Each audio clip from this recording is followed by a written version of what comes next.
welcome to the May 13th, 2024 City Council Work Session. Thank you for joining us in this hybrid meeting format.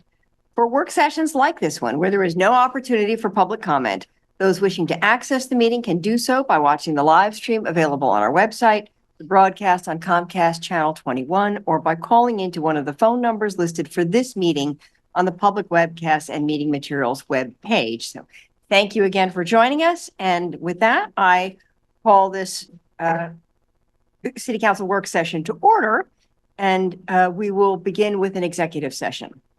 The Eugene City Council will now meet in executive session held pursuant to ORS 192.6602I to review and evaluate employment-related performance. Representatives of the news media and designated staff shall be allowed to attend the executive session. All other members of the audience are asked to leave the meeting. Representatives of the news media are specifically directed not to record or report on any of the deliberations during the executive session, except to state the general subject of the session as previously announced. No decision may be made in executive session. At the end of the executive session, we will return to open session and welcome the audience back into the meeting. And so counselors, anyone there, we don't have anyone online, so we don't need to worry about that. And so I think with that,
performance review. And I'm going to turn it over to Carrie Beraldo to open this up. Thank you. Thank you, Mayor. Good evening, Mayor and Council. Oh, thank you, Leah. We are here tonight for the annual performance review for City Police Auditor Leah Pitcher. Auditor Pitcher was hired as a City of Eugene Police Auditor on October 23rd of 2022, and her employment contract with the city was executed in May of 2023. So this is her first evaluation session. This year's evaluation session is an informal process in which we solicited feedback from the Civilian Review Board and a small group of community and city staff that had been mutually agreed upon by Auditor Pitcher and council leadership. That feedback was sent to council in advance of this work session, and then council was given the opportunity to provide individual feedback and to rate Auditor Pitcher's overall performance. So that compiled feedback, the individual counselor comments and ratings, as well as some compensation information has all been provided to council in your packets. But at this point, I'll turn it back to you, Mayor, for the evaluation feedback. And then at any point, if you'd like me to walk through the compensation information when we get to that point, I'm happy to do so, or just be available for questions. Okay, thank you very much. So I will open the floor for counselors to comment, and then we can return to, if counselors desire, we can return to the compensation discussion and Carrie. So are there any counselors who want to speak up in this public session?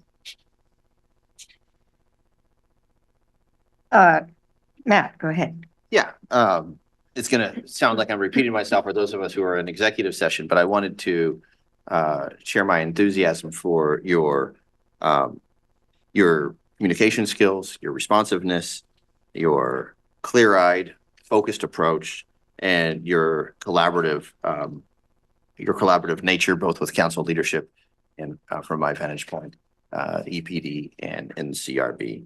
So I just want to say thank you for your service, and please keep up the good work. Thank you. Thank you. Hey, thank you. Randy. Thank you, Mayor. And yeah, I was ready to just stop, but that's true. The public didn't hear the comments. I really appreciate the work you've put in over this past year. I feel like you've grown a lot into the job during this period of time. And to reiterate for the public, I just appreciate the monthly contact that you have with council leadership and the things you're sharing there. And then I also want to add, I think you've formed good relationships with EPD leadership as well as the union. And it takes all these groups and people working together to have a good law enforcement organization. And I do believe, and I want to say this publicly, I do believe we have a very good police department here that's well run, that has a lot of very capable people involved in it. So that's, thank you for those efforts you've made. Thank you for the collaboration. And I look forward to my remaining term as council vice president and being able to have those meetings with you. Thank you. Hey, thank you. Mike and then Jennifer. Thank you, Mayor. I will echo much of what my colleagues have said. You do a fantastic job, and for background point of view, I will tell you that I was one of those citizens that did not vote in favor of having a police auditor when we had the charter vote in the first place. And I was not a supporter of the idea, but it passed. And when it did, I got really very sincere about the fact that it's important to me that when we have a charter vote of the community and it passed by as big a margin as it did, that means that's an absolute directive from the community that this work and work well. Okay. And Councilor Zelenka and I were the first officers when the first police officer, when Chris was hired, and we went through that process, and then we're both direct immediate supervisors while Dawn, the second police auditor, was here. I'm not trying to pick on anybody or anything to say that I don't believe she ran the office the way I would have thought it needed to be run. And so I was not a fan. And I thought when Mark first came on, this guy gets it. He knows what he's doing. This is exactly how it's supposed to run. He's doing a great job and turned me around. I became a fan of the auditor's office, and I just want to say, you are doing the exact same kind of job that he did, the exact same quality of job that he did in maintaining the integrity of that office. And I, for one, am a cheerleader of what you're doing. So thank you. Thank you. I appreciate it. Thank you. Jennifer, then Emily. Yeah, thank you. I also wanted to echo so the public could hear our feedback. First of all, I really have appreciated how your leadership has brought a focus on relationship building and outreach. It has served your office well and the city as well. And I think as you can see that in that more people know what the CRB is, what your office is, through all of that outreach and hard work that you've done. The second thing is I want to thank you for being involved with the police commission. You are always adding something to conversations when you're brought in, not all the time, we not every meeting. And so I appreciate you sitting there through meetings, even when you're not participating, but when you have the opportunity, you're giving us very clear answers and to sometimes questions that are a little vague or people aren't quite sure what they're getting at, and you're able to kind of really understand what people need and really get that information that's helpful. And lastly, it's been really great to see you take this office to the next step, right? Things were fine and running well, but everything has to evolve and move forward. And so you've been able to take your own experience and your own leadership and kind of take us to the next level and work on things differently and build the office out. And it's been really exciting to see, what we can do moving into the future. So thank you for your hard work and for your staff. Please take that back. I will. Thank you. Emily. Thank you, Leah. I think Leah's doing a great job and we should keep her. Thank you. Okay, any other comments from council? Okay, I think if do you want to do a presentation about or do you want to put a motion on it? We could do this either way. Maybe you should do a little framing for Either way is Mhm. fine. I haven't read it It's yet. helpful. It's in your packet under attachment C. It just attachment outlines C in your packet compensation. that you have on your Start option. desk. Happy to make a motion if you'd like me. Yeah, you want to make a motion to put on the table and then we can talk about the framework. Okay, go for it. Move to award Police Auditor Pitcher a merit salary increase of one step, which is equivalent to step 9, grade 11, $161,033.60 annually, $77.42 hourly. And to authorize the council president to execute an amendment to Pitcher's employment contract with the awarded salary increase. Second. Could you repeat step 9 from 8? Is that what you're saying? No, can I get legal clarification, please? Yes, that's correct. It would go from step 8 to step 9. Thank you. Grade 11. Correct. Thank you. Okay, any discussion, questions, thoughts on that? Time to think and read for a second. You can think and read for a second. Yes, we can have silence for a moment. Since I didn't step in earlier because I was watching the clock for everyone, I just do want to thank you for the work that you have done. And I think when I think what you've come through in your time in office and then stepping into this role and the shape that you've hired really the right people on your team. You have a really strong team. They clearly really like working with you and for you. You work together effectively. The community feels the benefit of that good teamwork and that responsiveness. And so I really want to thank you for your leadership and for the tone which you have brought to the office, which is one that is both serious and receptive and very thoughtful. So I appreciate the level of deliberation that happens and the way you facilitate that. Thank you. You're all set, Mike? Thank you, Mayor. You're Okay. kind, very Okay. kind. Any other questions or comments? All right, we have a motion on the table. All in favor, please raise your hands. 1, 2, 3, 4, 5, 6, 7, 8. All right, thank you very much. I was worried about running out of time and here we are. So thank you. Thank you. Way to bring it in. Just real quickly, I want to say I really appreciate the opportunity for constructive feedback. I love feedback, so always feel free to contact me at any time, but just thank you. And I've really appreciated the leadership I've gotten from Counselor Keating, Counselor Groves, and the mayor over the last year. And everyone, thank you for your faith in me. And I'll stop talking so we can go to the next one. Thank you. I appreciate it. Thank you very much.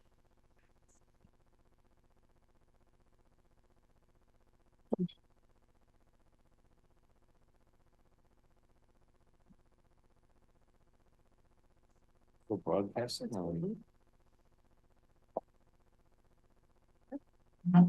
Nice day. First one down.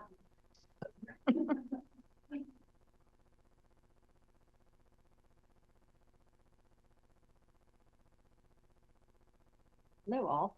Hello. Okay. Give everyone just another minute to, We'll pull up their presentation. I can say a couple of things. We'll All right. wait. yes, I will turn it over to you, manager. So our work session, our next work session today is a follow-up from our April 22nd work session where we talked about our financial condition, gave you an update on the revenue advisors, revenue work, and basically talked about a couple of potential revenue strategies that you could consider going forward. So this is a follow-up to that. I just want to say a reminder that the presentation tonight and motions tonight, if you choose to take action, are really focused on our near-term critical funding gap. And I know there's still a lot of interest around how are we going to take care of the services that have a shorter life term. They're either grant funded or maybe the state is funding for some period of time. And we wonder, how's that going to go forward? And also still some questions around how we fund additional work in some of your strategic service areas. So we talked about housing and homelessness and climate, fire services. There's been a number of those. And so those were all going to be work we need to continue to do. Tonight's really focused on that near term. And as a reminder, because we want to always say that we're also continuing to look at economic development and growth, which is why we had Henry Fields in here, knowing that that's part of the solution as well. So with that, Twyla and Matt have a presentation, and then we'll have a discussion. Great, thank you. Thanks. Good evening, Mayor and City Councilors. I'm Twyla Miller, your Chief Financial Officers. And we're going to do a quick recap before we talk a little more about the fees in front of you tonight. And so some of these slides you've seen before. So the first is the impact on the budget strategies in the general fund. So as we've looked at the general fund, we've made over $60 million in budget strategies beginning in about FY10. So this was the year we started seeing the impacts of the Great Recession. And so over this time period, we've made $60 million in strategies, and these are things like service reductions, efficiency reductions, funding realignment, where we've moved some funds to other some services to other funding sources as appropriate. And then also what we would consider small R revenues, those revenues we can implement administratively, such as things as fees for programs. Next thing. And we've also talked quite a bit about our current structural gap. So we do have a structural gap in the general fund where revenues are growing at a slower rate than expenditures over our forecast period. And so even with implementing the $25 million in budget strategies for our current biennium, which began this last July, we also knew we continued to have a structural gap in the general fund, and we had an $8.3 million revenue placeholder in the second year of the biennium, which begins this July. Since that time, we've shared with you that our revenue gap, our structural gap has grown over time. And while it was $8.3 million originally, it has grown to $13.9 million in our current forecast. So this growth has been primarily due to cost pressures such as higher inflation and personnel costs over the forecast period. So the gap remains, the problem we're solving still remains to be $8.3 million in FY25. That begins this July, with the $5.6 million in the second year, which will be the first year of the next biennium, which will begin in July of 2025. And as a reminder, we did put the revenue placeholder in the budget, knowing that we were going to continue having additional conversations about new revenue, and we would continue refining our budget strategies as we look to the future. And with that, I'll turn things over to Matt. All right, thank you, Twyla. So similar to when we last met to discuss this topic on April 22nd, I'm going to do a quick run through of how we can layer budget strategies with the consideration of the potential for 2 new revenue options you're considering tonight to address our general fund gap. So as Twyla mentioned, we have an $8.3 million gap in the second year of the current biennium, FY25. That increases to 13.9 million in the first year of the next biennium, which is FY26. We've done a lot of work over the last year, again, to really think about strategies. We've come up with some that you'll learn more about during the supplemental budget process, and I'll just kind of move through these so we can talk about the 2 fees in more depth. So in year 1, we've been doing a lot of work to identify reductions. And right now, and these are rough numbers, we've got about $3 million in ongoing reductions we've identified for FY25. These are things like efficiencies, some adjustments to services that have a kind of smaller impact on the community that uses them, and moving some services out of the general fund that are dedicated fund eligible. About $700,000 in ongoing revenue. So these are fees that are already in place that we can administratively change to adjust for cost recovery or the effects of inflation. 1.5 million in one-time reductions, things like materials and services underspending, holding vacant FTE open if it makes sense, and looking at our insurance rates since we're self-insured and looking at actuals and seeing if we can make an adjustment there. 1.7 million in one-time revenue, that's looking at property sales. And here's where we talk about additional revenues, one of which would be for parks. So on the order of $1 million that would go to support parks and move that expense out of the general fund. And I'll talk more about that in detail. That will leave on the order of $400,000 remaining in FY25 to solve. Because we've done a lot of work on budget strategies, not all of that is completely done. We're still considering what's viable, what the scale of that would be when we can implement that. We think that we can reasonably address that within the biennium, and whatever would be left could potentially come out of general fund reserve if needed. So anything that we implement in FY25, that is an ongoing budget strategy, moves forward and reduces our gap in the future. That's about 4.7 million in this example. So that would reduce our FY26 and beyond annual gap to 9.2 million. We've got about $300,000 of additional ongoing revenue for existing fees we think we could implement then. And here's where we talk about more of a big lever strategy to reduce the general fund gap and to stabilize core service. And that would be a potential fire fee.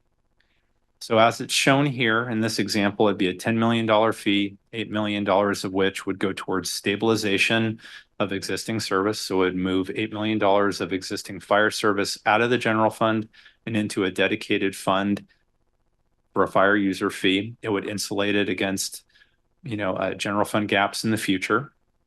And open up $8 million of existing general fund for other services that could be impacted with reductions if we didn't have a strategy like this put in place. 2 million of the 10 million would be for enhanced service. Chief Caven is here to speak more to that if you want to discuss it. Give us the ability to have some, modest incremental addition of fire service in the community. Since the 8 million is the only part of that would adjust the general fund gap, that leaves 900,000 to still solve in FY26. And we think we can address that with one-time property sales. So what that really leaves, if this were to be implemented, would be just under $1 million ongoing of a gap to try to address. And because we're continuing to work on budget strategies that may, come to fruition in different timelines, and we're working and we'll continue to speak with you on long-term financial strategies, we think that's a reasonable gap to try and move towards solving in FY27. So let's talk more about the park strategy that you're going to consider in this one of your motions to potentially move forward to public hearing tonight. So this would be a strategy that's been considered a number of times by council, and that would be to make parks maintenance and operations stormwater eligible. So the existing stormwater user fee, there's been a number of different ways that's been considered in the past. What's in your packet is a very simple proposed ordinance that would allow operations and maintenance of city-owned parks and open spaces to be part of the definition of stormwater service. So the advantages of this approach is that if council did wish to put that in place, there's, it doesn't take any more time to set up billing for that. It's not a change to methodology or the way that we charge stormwater. It would allow us to move forward with an administrative adjustment this summer to add an additional fee increase of on the order of 5 to 6% is what's being considered to generate between 1 million and 1.4 million in new revenue. And that would equate to 80 cents to $1 a month increase to the average resident. And the reason we have a little bit of a range is just to have a little bit of cushion depending on how the other strategies play out for this fiscal year and into the future. So the second motion is considering directing us to move forward with exploring in more depth a fire service fee. So this fee would be, it's much more in-depth exercise to really think about how we develop this. We've done quite a bit of work so far, but there's a lot more to do to really consider how you'd set this up, to have conversations with you about what you'd like to see in the way this was charged. But generally what we figured out as best practice is really to think about building square footage as you're thinking about what you're charging for a fire fee. That's also a fairly straightforward thing to do. And we've been looking at the potential for tiered structures. One of the pieces of input I think we heard on April 22nd is to really think about, for instance, a small residence paying less than a medium residence or a large. And we've been looking at that and also looking at that for businesses in a way that it can be equitable across different payers. So for 10 million in revenue, as we shared before, that equate to about $10 to $12 a month for a medium-sized residence. On the lower side, if eWeb was willing and able to implement this fee for us, and probably a little bit closer to 12 if we have to set up our own billing or a consultant does it. And a reminder that right now that eWeb is going through a major billing software upgrade, which is, I believe, is scheduled to be put in place later this year. But when we've been speaking with them, if they were willing to go forward with this, it might take longer because of the complexity of setting up a new fee like this. So if you choose to move forward, oh, wrong slide, sorry about that. Going to share again some examples of fire service fees that other communities in Oregon have in place. With the exception of Grants Pass, who is considering the fee. So that's what they're considering right now. This isn't all of the cities that have it in place, but a pretty good representative sample. And you can see from the different rates that we're probably a little bit close to the median. There are some that are much, much higher, and then some that are lower if we're thinking about $10 to $12 a month for a medium residence. If council wishes to move forward with exploring a fire service fee, some things that we would be working on and talking with you about as that advanced is looking at a balance of impact on fee payers versus the amount of revenue raised, things like the structuring of rates and having a tiered fee. The complexity of that methodology structure, best practices, try to keep that as straightforward as you can. And then really think about how you provide low-income assistance, similar to the way eWeb does it on their current bill for people that would need assistance with that type of bill. And then lastly, billing and administration, whether eWeb would be able to bill that for us, whether we need to set up that billing ourselves or consult that out. So with that, I'll turn it back over to Twyla. Great. So you have two motions in your packet tonight, and if you choose to move forward with those, these would be the next steps. We do have a budget committee meeting on May 22nd, and we'll be talking about the budget strategies in more detail, along with other supplemental budget actions. On the June 17th, we'd have a stormwater service fee public hearing based on the draft ordinance that's in your packet. And then potentially you could take action on June 24th on the stormwater ordinance. which is the same night we are bringing the supplemental budget to you. So there will be a public hearing and action required by council on June 24th to implement the supplemental budget. And then over the summer, staff would work on developing a fire service fee for your consideration, and we'd come back in the fall after your summer break. And with that, Sarah, would you like to add any more comments? Okay, we'll open it up for discussion. Thank you. All right, I can see Mike with his hand raised, so thank you very much, and I'll turn it over to Mike. Thank you, Mayor. I appreciate your presentation. I'm gonna take advantage of that fellow with the funny mustache across the room. Well, as long as he's here, that I can ask him. Because Sarah mentioned this, I think. You're not me. Yeah, yours is too. But the question is around this idea. I had someone ask me, so you're gonna add a stormwater fee and a fire fee, only the stormwater is essentially for parks, so are we getting some new service or some new quality of parks or fire? Or are these just pass-through fees? Sarah mentioned some potential enhancements to fire service that might come as a result of this. I want to go ahead and hear that in as much detail as possible, because I know I'm going to get asked that question by at least one person who's already asked. Yeah, so, obviously, as Matt mentioned, the bulk of the fee stabilizes some of our services that would be moved onto that fee. As far as the new service added, what we have our eyes on is a squad in a smaller firefighting vehicle. You guys heard a little bit about that at the beginning of the biennial workshop. Right now our plan would be to staff that with a fire captain and a firefighter paramedic. They would be able to handle a large majority of the calls, especially the EMS and smaller fire incidents.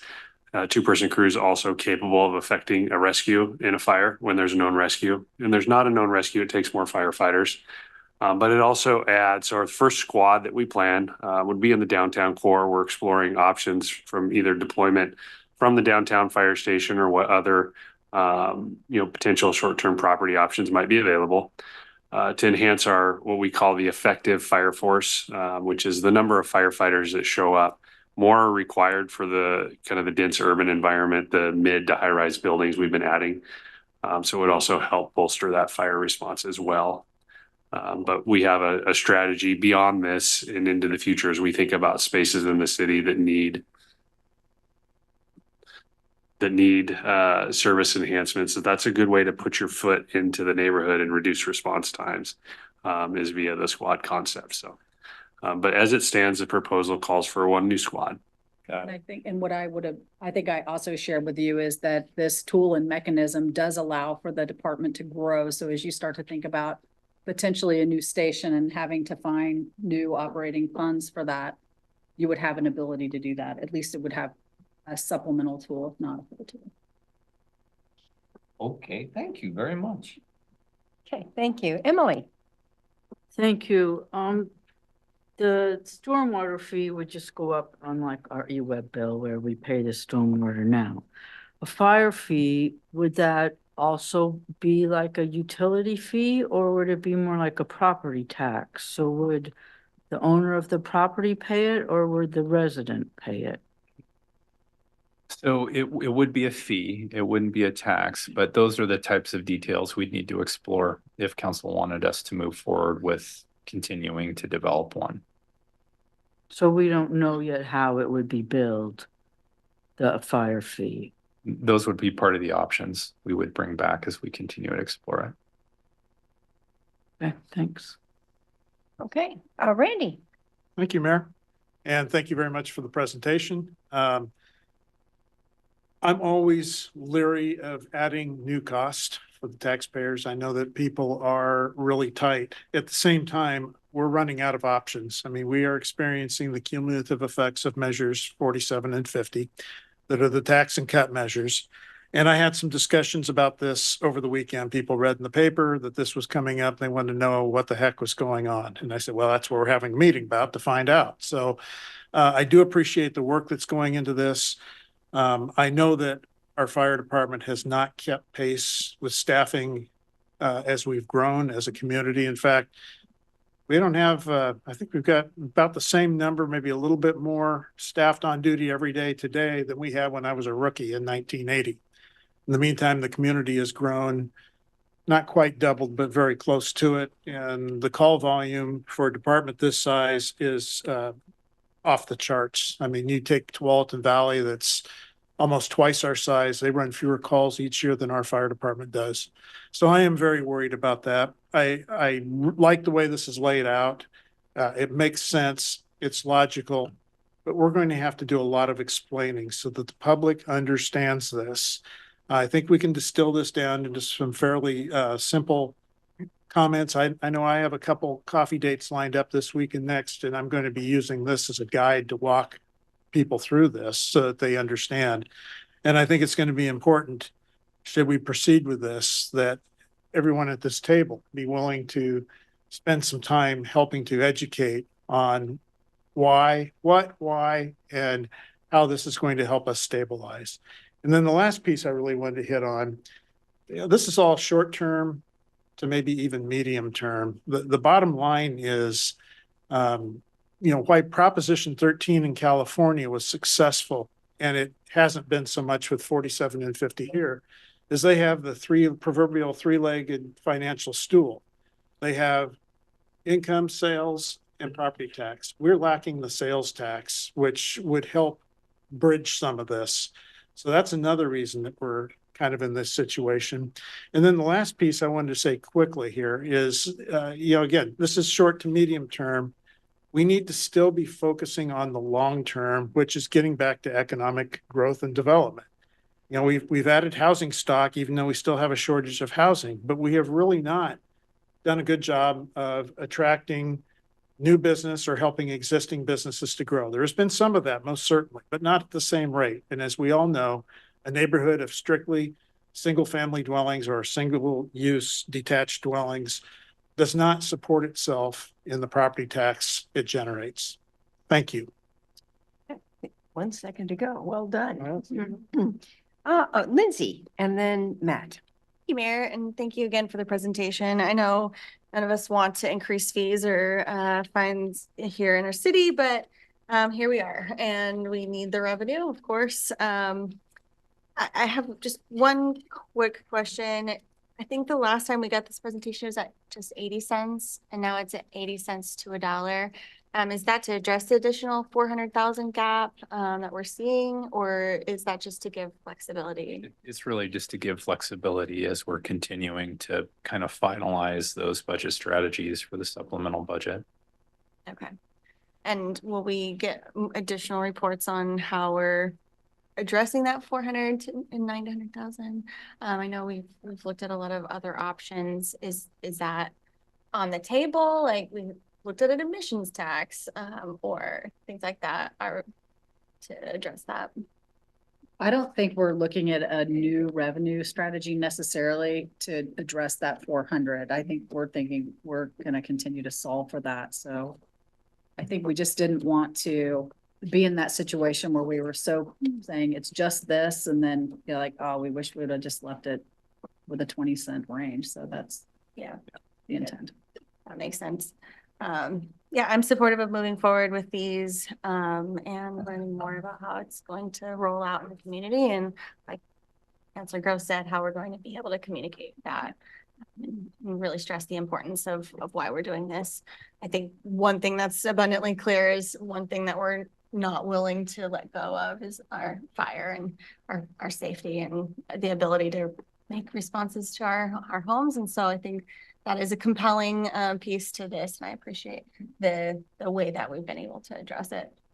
So I appreciate you all. Okay, thank you. Matt, and then Alan. Thank you, Mayor. I love Matt and Chief Caven. Thank you all for your service and attention to detail today. Literally on a daily basis in South Eugene, I hear gratitude and thanks and appreciation for our first responders. So sharing with you the thanks that run through the thread through the community. There's a lot of interest around the wildfire mitigation specialist. And I would have assumed when Councilor Clark asked this question about, well, what's this going to pay for? I would have thought that perhaps, I recognize it's already budgeted, but I would assume that such a proposal would make such a position permanent. Could you elaborate more on the wildfire mitigation specialist position? And then I've got some follow-ups about the squad concept, which as visually, I think of AOC driving in a vehicle like in an emergency, obviously not. But if you could elaborate, please, on the squad concept as a follow-up, what that looks like, so we can talk about that with our community members with a little more detail, please. Yeah, so the wildfire planning and fuels management specialist position is actually funded by the community safety payroll tax. So for all intents and purposes, that is a permanent position for our organization. And it also comes with a decent materials and services budget to help it develop the supplies to educate the community, and also leveraging grant support for various programs that are out there. We're active in as recently as the United Front trip, talking about the fact that we can't access certain federal programs, and using that to lobby for those to be expanded to where we can utilize them. We have various neighborhoods and neighborhoods proximal to our city that are at a significant threat from wildfire. We are anticipating somewhere in the next, we got an update today, hopefully in the next 3 to 6 weeks, we'll have a formal report from the initial body of work that Althea has done. If you guys recall that you've met her in her form as a planner for the city of Eugene. And so she's excellent in that space. And she's going to provide us a series of options of how to expand and grow the program in 1, 3, and 5 year increments, with paths that we can go to how we leverage the community with fuels reduction opportunities. Do we provide them in the neighborhood? Do we provide space for them to get rid of some of these debris in a very short period of time? We've got spun up, got the materials necessary, been out to a couple different community neighborhood groups, been at for Wildfire Awareness Month. We're alternating between the Eugene Saturday Market and the Lane County Farmers Market, where we had fire engines on display and really engaging the community in that way. And so, the main thing to recall is that this is a new program for us, and we're getting spun up as fast as we can to make sure the community gets the education and resources that they need to the growing threat from wildfire. So do you think that there's an opportunity then to embrace what the county's done in regard to the Firewise program and support fuel reduction strategies that might offset this proposed fee, especially if it's going to be tiered out, and folks who might have large homes close to the UGB, if they're doing the right thing to reduce the fuel ladders and they're taking the proper steps as per your direction, could there then be an opportunity to give them, like, not a discount, but reduce the footprint or the impact of a proposed fee for doing the right thing? So I would hesitate to go into great depth on, could we or couldn't we in a scenario like that, just with the complexities of the wildfire urban interface building codes and our own codes, to say what we could or couldn't do in there. Are there ways to incentivize community members to engage in those programs? Yes. And we're working with the Oregon State Fire Marshal's office on kind of identifying some of those, some relatively incremental, but obviously it would be up to legal counsel and your guys' direction about how to manage that risk. But it will take a great body of work to really determine the high threat areas and the impact of providing something like that. That's helpful. But put me in the enthusiastic camp of wanting to explore such a concept. Is your opinion, Chief, that houses that might lie dormant for weeks at a time are more prone to fire risk? Yeah, so just this last fire code adoption, which you all adopted last year, the 2022 version of the Oregon Fire Code, We expanded on our vacant and abandoned building program, which requires an inspection by the fire marshal's office and a designation of overall safety of the building. Most importantly, it dictates security of the building, which keeps people out from doing different things, which cause them to catch fire and pose additional threats to the community. And so far, that's been quite successful. Right, thank you. So what I'm getting at is signaling to city administration my thirst for perhaps the top part of the top threshold of a proposed fee for vacant homes, if they are more of a danger. Moreover, if short-term rentals are more of a danger, regardless of size, maybe they're at the top of the proposed fee structure as well.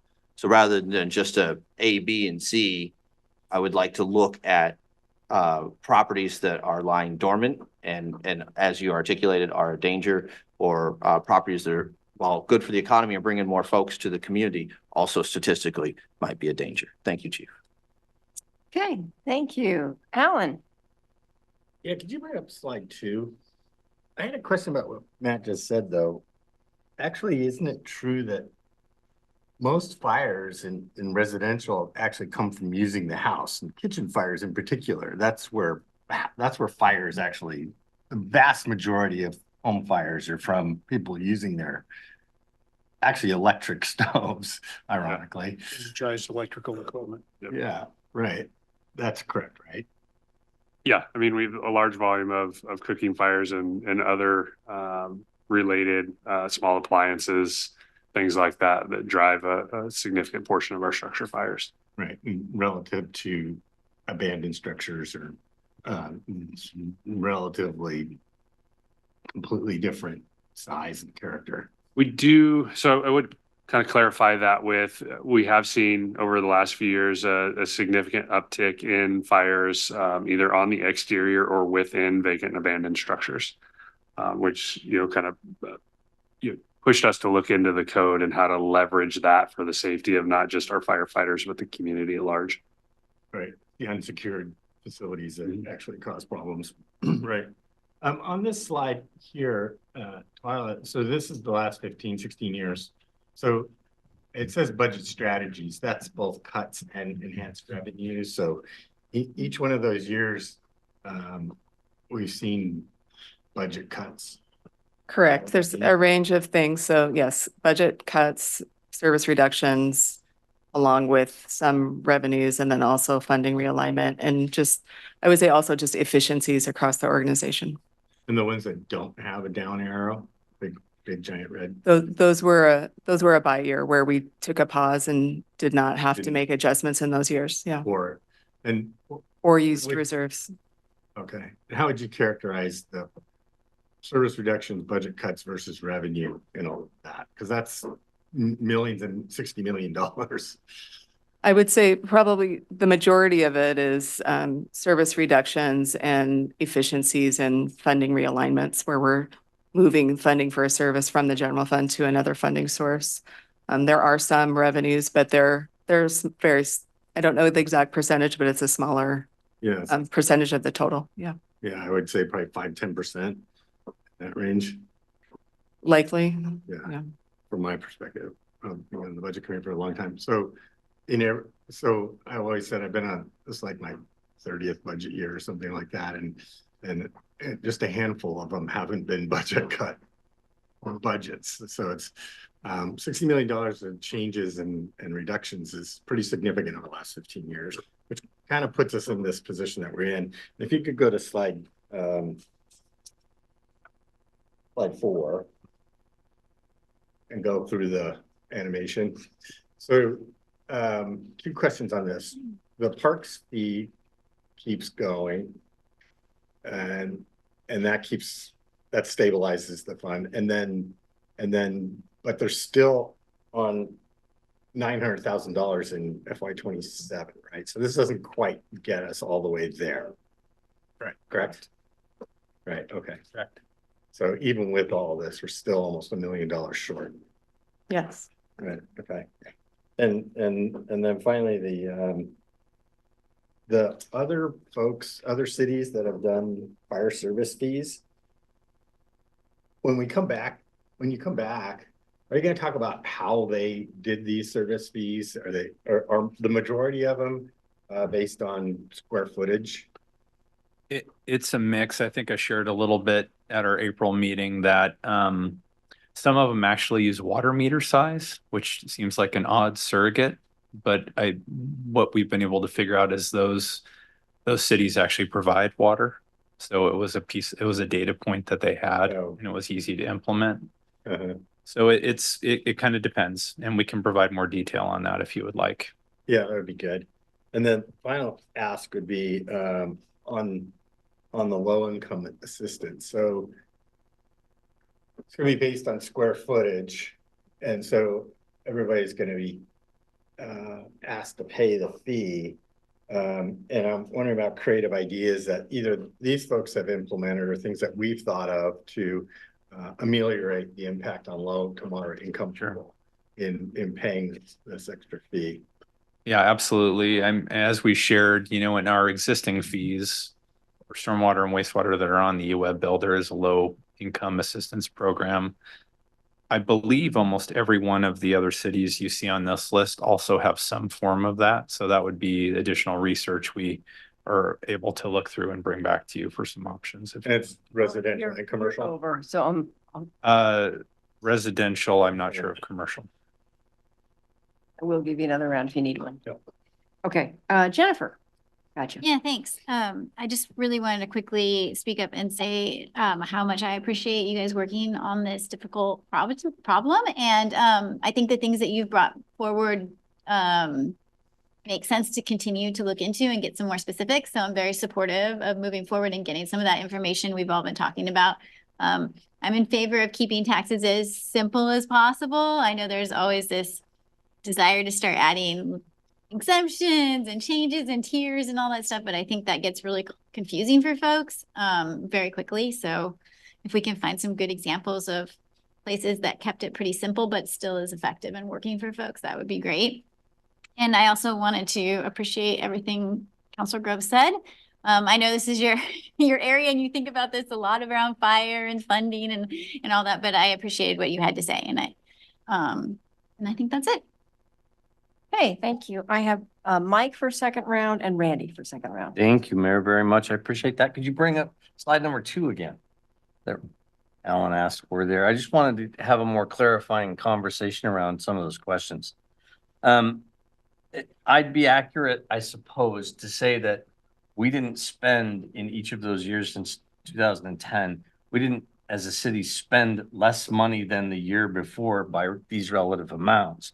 We spent less than the proposed budget that was the same service level that we made cuts to rather than increase what we would spend year to year. Am I correct? So are you saying that we took our base service level and made these reductions? I'm sorry, I can't hear you very well. Sorry. So we would take our base service system and inflate it for our inflation factors and then make a reduction. Is that what?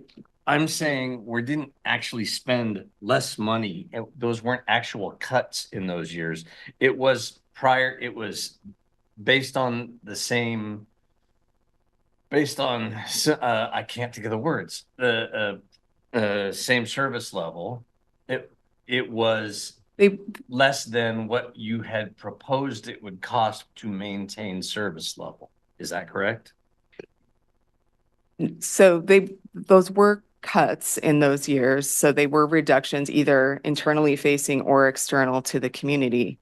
When we think about our service system moving forward every year, you're correct that we take our service system and we inflate each year to understand what the true load of the system is moving forward. But when we make these reductions, it is actually reducing that service system. And those are reductions to the service system over time.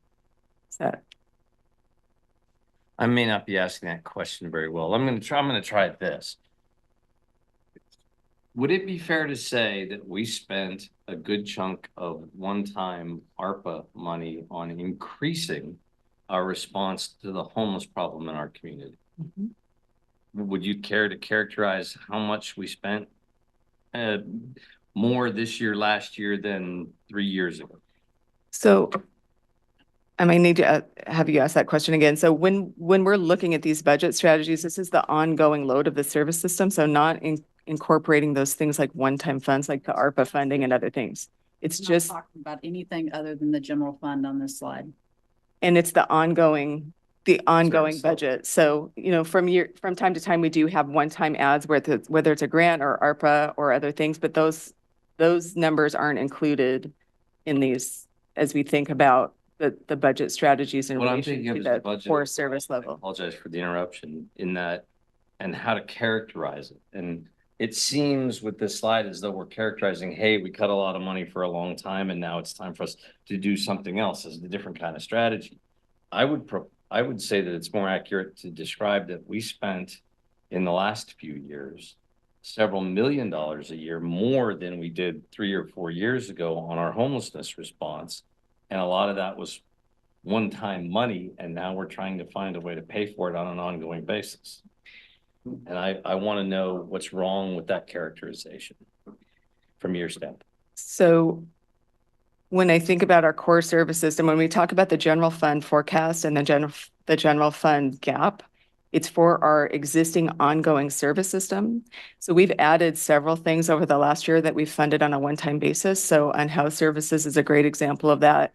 There's been some work on climate and other areas where we've added services on a 1 or 2 time basis over time to address those critical service needs in the community, but they haven't been part of that ongoing core service system that is part of the ongoing funding when we think about the structural gap. They're not ongoing funding this year? And it's not there, no. So, and when I opened my opening statements, I said the fees that you're looking at tonight are only to address your critical near-term service gap of things that are ongoing. This does not, the fees that we're talking about tonight does not answer what happens when ARPA funded or grant funded things drop off. That's not what this is. We're going to have another conversation about If it this. replaces the general fund spending, we would have done otherwise. It is, though, isn't it? Because it's a pass-through at that point, right? No. Okay. I'll have other questions later that are more accurate to the manner of presentation, and so I can get at the core of what I'm trying to find in specifics from you. I'm not asking a very good questions. I'd like to get better at that. Thank you. Okay, Randy. Thank you, Mayor. Actually, I'm going to start with something different than I was going to lead off with based on what Councilor Clark was talking about. I'm going to be very interested in seeing what happens when all the one-time money runs out. What's that number? And that's going to be something critical that we look at, because I guarantee if we have to close down all those camps, it's going to be wholly unsatisfactory with the community as well as the people that are trying to get back on their feet. So that's going to be a critical point, and I recognize that's not here now, but that's a salient question. Is what's the price tag for us if all those one-time funding sources go away? With that asked, I want to follow up on something Councilor Keating was asking. Chief, is there anything the insurance industry is doing to help with defensible space, removing fuel loads, ladder fuels, and whatnot in forest-urban interface? So there are some programs that are out there. They're property or insurer specific. That's on the list of things with our wildfire planning position, is to get a better understanding of how to leverage those. They aren't as expansive as you might imagine. What we're seeing, what we learned at the Oregon Fire Chiefs Conference just last week, is that the incidence of insurers just dropping people in high threat areas has made it to Oregon, not in large volumes yet. But we're a bit challenged or concerned about the reality where there's not a ton of incentives for homeowners other than when you assume a new insurance provider or a mortgage and you get that inspection where they are concerned about proximity and fuel loads near your house. But that's just a one-time look, not an ongoing issue. And we did take over, just to note, up until a couple months ago, the Oregon State Fire Marshal's Office received any requests from our community to provide defensible space inspections for our community, and we have assumed that responsibility to engage with our community on these very subjects. Every year, my sprinkler system has to have the backflow valve checked. I'm wondering why there isn't something like that in place for defensible space. And is there, you mentioned O-Chiefs, you were at the conference. Is O-Chiefs, Western Chiefs, or I-Chiefs working on this? Western Chiefs is leading the way. Our team has been connected with Bob Horton, the former fire chief of Jackson County 3, who is the kind of industry leading expert on not only defensible space and those programs and what science is telling us, but also how we communicate with our public, because it's not what it once was. I can appreciate the work that Firewise program has done for our communities over the years. The reality is, from the Oregon State Fire Marshal's Office, is that's not a marquee program to pursue because of some challenges associated with it. But what you're talking about, that files more into the WUI code, right? You determine your high risk areas and you determine an inspection cycle. And to Councilor Keating's comment of, what are some of the potential things that we look at this fee into the future is, do we add the requisite staff to support providing those inspections on a regular basis? It is very common in the high threat areas in California, outside of Berkeley, the Bay Area, Los Angeles County, those processes. And WUI stands for Wildland Urban Interface, but this isn't specifically to our ongoing funding, but I guarantee you, we have one of these big fires especially the South Hills, it's going to be all about finances. And so the more we can do to try and front end load that, I think the better off we're going to be. And then the last point I wanted to make, I had the privilege of meeting Althea last Thursday night at a Churchill Area Neighborhood Association meeting that was all about a tabletop exercise for planning an evacuation in the South Hills. And she impressed me. I think that was a great hire. And I'm really looking forward to seeing what she can do to help with some of this mitigation. And hopefully other neighborhood associations will follow Ann's lead on having something like that. Actually, ABC did a similar one in their area as well, out in Bethel. Thank you. Yeah, we're incredibly proud of her work, her connections and building partnerships. We're already, I think, more connected with our partners in parks and the neighborhood associations than we've been on this topic, up to and including, hopefully, some trial fuel breaks in Councilor Zelinka's ward with some concerned neighbors out in that space. So we're excited about her work. Cool. Great. That's great. That's great. Alan and then Matt, second round.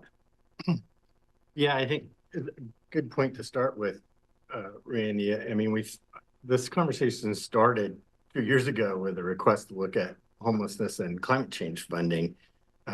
Homelessness and affordable housing in particular need to stabilize, and not to mention the need to enhance homelessness and affordable housing funds to meet the demand that we have and to meet the need.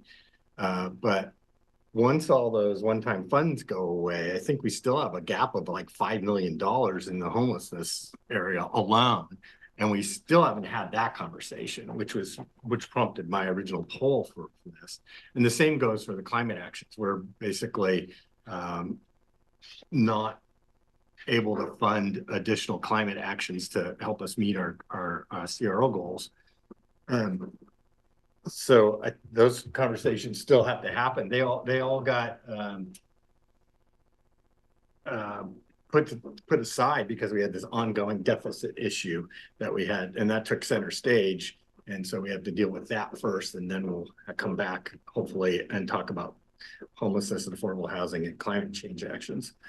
I guess I guess the way I look at this graph, Mike, is that so this is general fund only. So it's police, fire, parks, libraries, and admin. And in every one of those years where you have a big red arrow pointing down, we reduced services and we spent, on an annual basis, and in most cases actually spent less than, well, in all these cases, we spent less than the year before by the number that's shown here.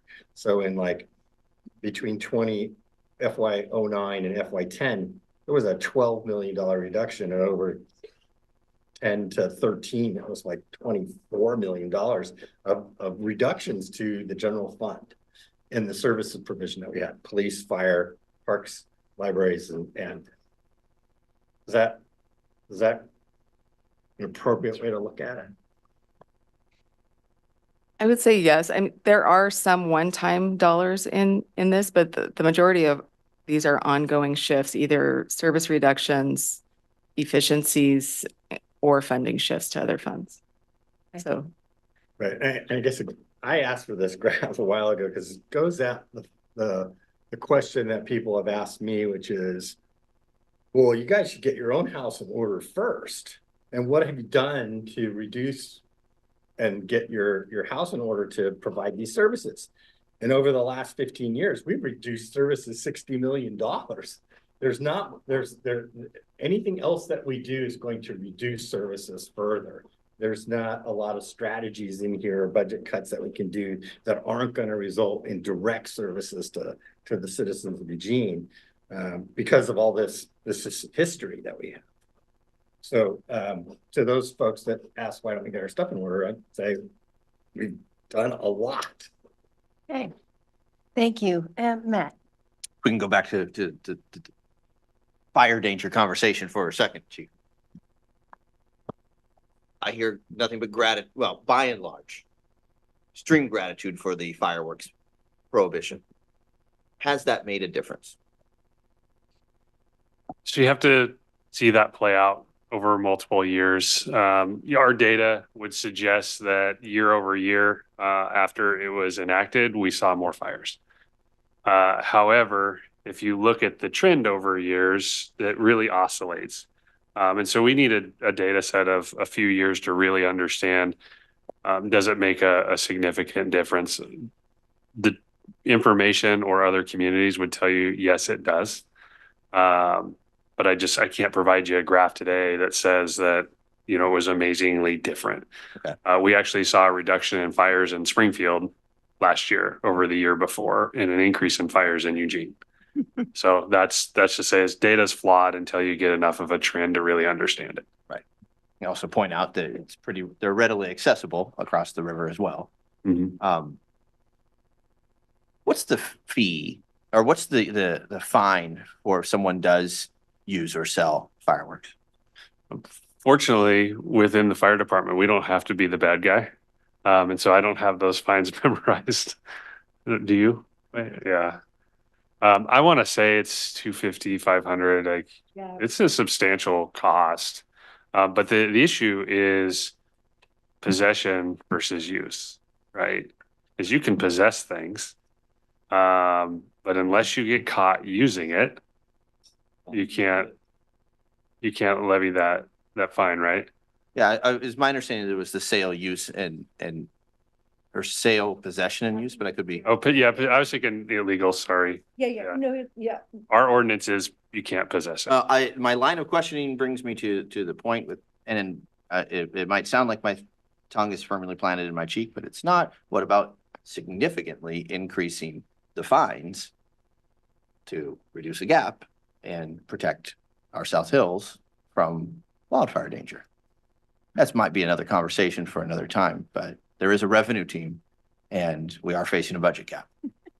And if I can add real quick, last year, I believe, was the first year we had the full ban on everything, and it was a primary education year. We did that intentionally. That was direction of council. So, just like Chief Caven saying, we're walking into this. So how much those fines were even imposed at all? This first year is probably minimal. Next year, so we're walking into it. That tracks. Yeah. If we can do a good job, the money dries up, unfortunately. Yeah, Right. Right. Thank you. Okay, so with that, I think watching the time, there are two motions, and so I'm going to turn to you to put the first one on the table. Thank you, Mayor. Move to direct the city manager to schedule a public hearing on an ordinance amending the definition of stormwater service to add the operation and maintenance of city-owned parks and open space as set out in attachment A to this AIS. Second. Any further questions or comments? All in favor, please. Mayor- Yep, sorry. Clarification from our legal team. And I may want to ask Council Vice President to retract the motion. Does our legal team understand that these are two separate motions, Yes. or can these be made together? They are, when you have an and like that, it's always two separate motions. If it was one motion, it would actually be part of the same paragraph. So whenever you see it divided up with an and or an or, it's always two separate motions. Okay. Now I know. Okay, great. All right. So all in favor of the first motion, please raise your hands. 1, 2, 3, 4, 5, 6, 7. Opposed? 1. Okay, that passes. Thank you very much. And then the second one. Move to direct the city manager to develop a fire service fee proposal for council's consideration and discussion in late summer, fall. Second. All in favor, please raise your hands. 1, 2, 3, 4, 5, 6, 7, and opposed? 1. All right, that passes and we made it. So thank you very much for really, really interesting discussion. Thank you. And with that, we are adjourned.